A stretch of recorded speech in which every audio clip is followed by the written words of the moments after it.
Lord, is it true that with you a second is as 1,000 years? Yes, my son, that's true. And Lord, maybe then is it also true that for you a penny is as $1,000,000? Yes, my son, I guess that's true too.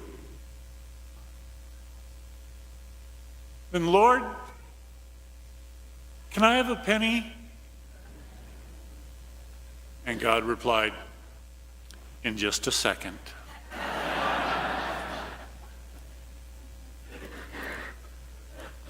That's an old one. Okay. Advent. The season of Isaiah and John the Baptist.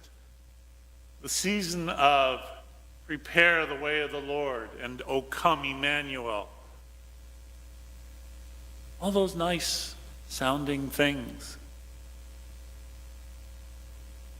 And yet,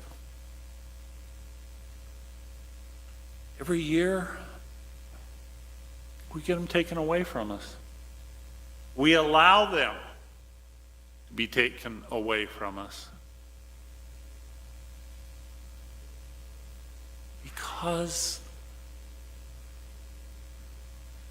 we forget what's really important. Story.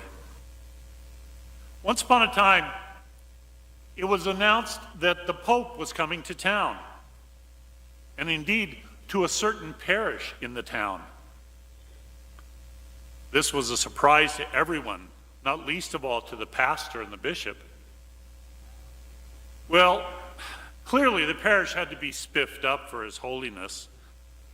The long overdue repairs to the outside of the school, the restoration of the stained glass windows, the purchase of new vestments to replace the somewhat worn and even ragtag collection in the sanctuary, the installation of new computers in the classroom, the resurfacing of the parking lot, and updating of the public address system, new china and silverware for the papal lunch. All the things that most parishes need, but don't quite get around to as quickly as they might. Now, there was some talk in the parish about all of this polishing of their image. There is, as you know, always talk in a parish about anything and everything.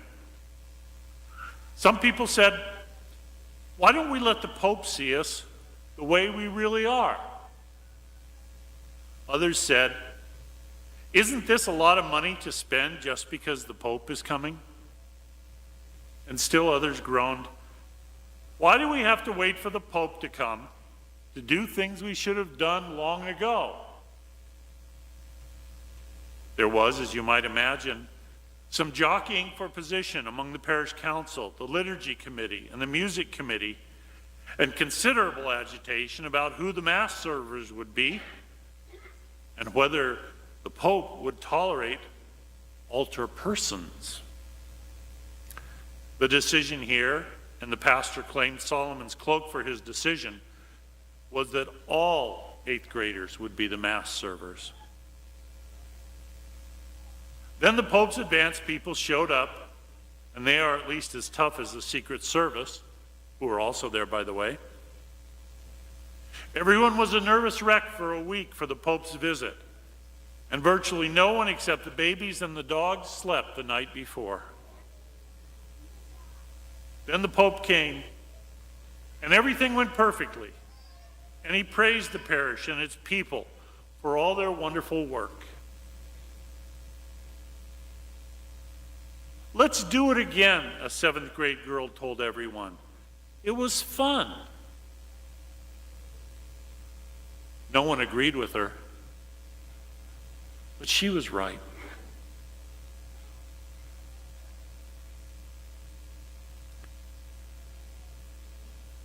We say we are getting ready to celebrate the birth of Christ.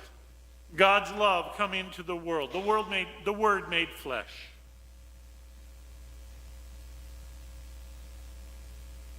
And yet, there are so many things that we put ourselves through getting ready.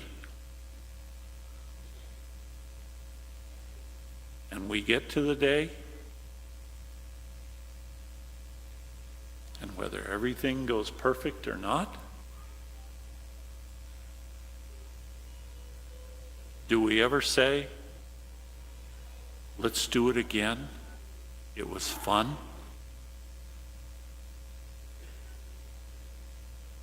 We should be able to, if we remembered what it's really about. People, relationships, forgiveness and healing, peace, joy.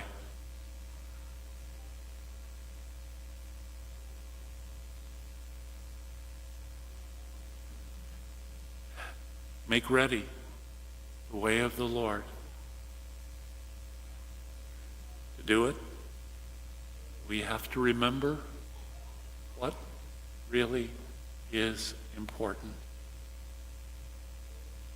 So that at the end, if somebody says, let's do it again, this was fun, we might not be so tired, so frustrated, so burned out, that we say, no way.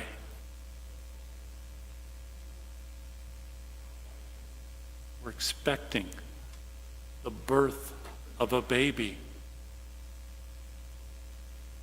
Let's find ways, please, to be excited,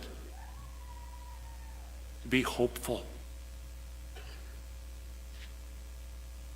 and not let a lot of that out there take our Christmas away from us before we even have it.